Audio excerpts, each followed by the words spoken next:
Hello বন্ধুরা, পুতুলের চ্যানেলতে সবাইকে স্বাগত জানাই। সবাই নিশ্চয়ই ভালো আছেন।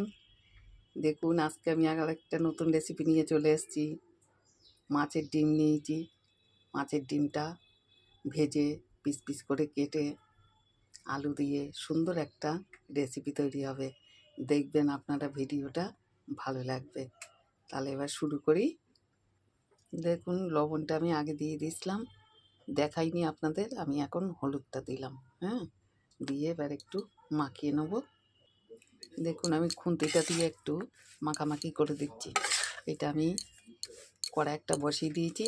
হ্যাঁ, বেশি একটা মাখালাম না, তেলেই মাখা হয়ে যাবে এটা কড়াতেই। দেখুন, কড়া একটা বসিয়ে দিয়েছি, তেল দিয়ে দিয়েছি। তেলটা আমার হয়ে এসছে। এবার আমি ডিমটা দেব। দেখুন,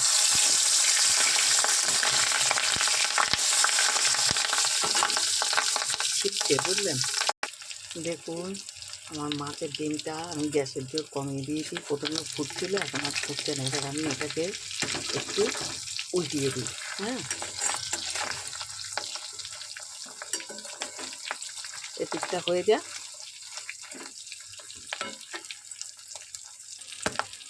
দেখুন বন্ধুরা, আমি ওদিকে উল্টিয়ে দিয়েছি, এইটা উল্টে দিলাম। হ্যাঁ, ফুটছে বলো। দেখুন, এবার এটা আমি পিস পিস করে খুন্তি দিয়েই কেটে নেব।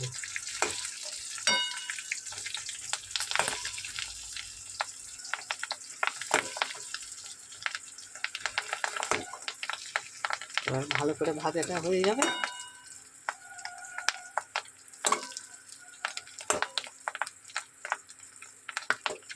ভিতরটা ভাজা হবে।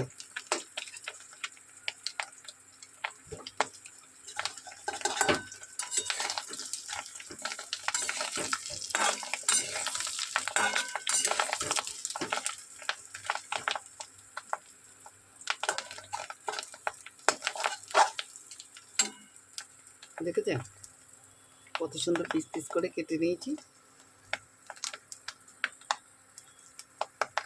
আর একটু ভাজা হোক। দেখুন কত সুন্দর পিস পিস করে কেটে নিয়েছি। এবার একটু একটু করে আস্তে আস্তে উল্টে দেবো, নাহলে ফুটে ফুটে গায়ে পড়বে। একটু একটু করে উল্টে দিই। দেখুন, আমার সবটাই হয়ে গেছে ডিম ভাজাটা। এবার আমি নামিয়ে নেব, নিয়ে আমি রাখবো। দেখুন, আমি ডিম ভাজাটা সব তুলে নিয়েছি, তেলটাও তুলে নিয়েছি সাইডে। কেন মতো সবজি দিলে কড়ার মধ্যে আবার আপনার গায়ে ছিটে ছিটে আসবে। হ্যাঁ, দেখুন, আবার তেল দিয়ে দিলাম কড়াতে। এবার আমি পেঁয়াজ কুচিটা দিয়ে দেবো। দেখুন, তেলটা আমার হয়ে আসছে। আমি দুটো তেজপাতা দিয়ে দিলাম। হ্যাঁ, এবার আমি পেঁয়াজ কুচিটা দিয়ে দেবো, দিয়ে আমি একসাথে এটার সাথে ভেজে নেব।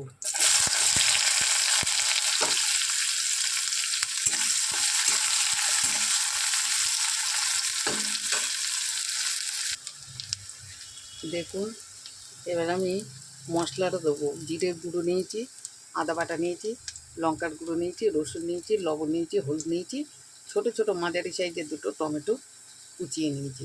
এটাকে আমি এবার দিয়ে একসাথে কষিয়ে নেব। আমি একটুখানি জল দেবো,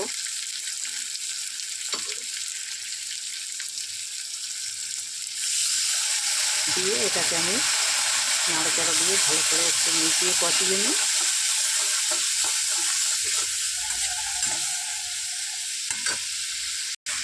দেখুন, আমি সামান্য একটুখানি মিষ্টি দিলাম। দেখুন, আমার মশলাটা কষানো হয়ে যাচ্ছে। এবার আমি পাশের কড়াইতে আলু ভাজাটা বসিয়েছি, ওটা হলে ঢেলে দেবো। মশলাটা তার মধ্যে কষে আসুক। দেখুন, পাশে আমি আলুটা ভাজা বসিয়েছি, এটা আমি ঢেলে দেবো ভাজা হয়ে গেলে। দেখুন, মশলাটা সুন্দর কষানো হয়ে গেছে, সবটাই আমার একদম নরম হয়ে গেছে।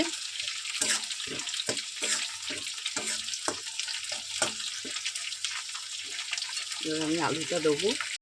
দেখুন বন্ধুরা, আমি আলুটা দিয়ে দিলাম এরম করে করে, বুঝলেন তো? ঢালতে পারছি না।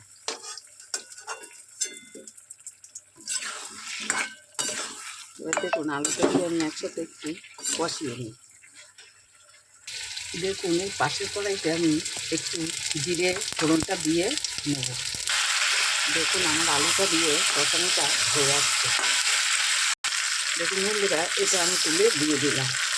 দেখুন আমার কষানোটা হয়ে গেছে। এবার আমি জলটা দিয়ে দিলাম, পরিমাণ মতন দিলাম, কেন ডিমগুলোও সিদ্ধ। দেখুন বন্ধুরা, ঝোলটা আমার ফুটে গেছে। আমি এবার ডিমটা দিয়ে দিলাম। হ্যাঁ, সব একে একে দেখুন সব ডিমটাই দিয়ে দিয়েছি। এবার এটা ফুটবে, হয়ে যাবে। আমি এবার ঢেকে দিলাম, গ্যাসের জোর কমিয়ে দেবো। দেখুন বন্ধুরা, আমার আলুগুলো হয়ে গেছে। আমার এটা হয়ে গেছে, ঢেলে নেব। হ্যাঁ, দেখুন পাশে জায়গাটা নিয়ে নিলাম, তাতে আমি ঢেলে নিলাম। তাহলে দারুণ হলো মাছের ডিম আর আলুর নতুন একটা রেসিপি। হ্যাঁ, তাহলে আবার পরে দেখা হবে। ছাড়লাম তাহলে, টাটা। ভিডিওটা আপনারা দেখবেন।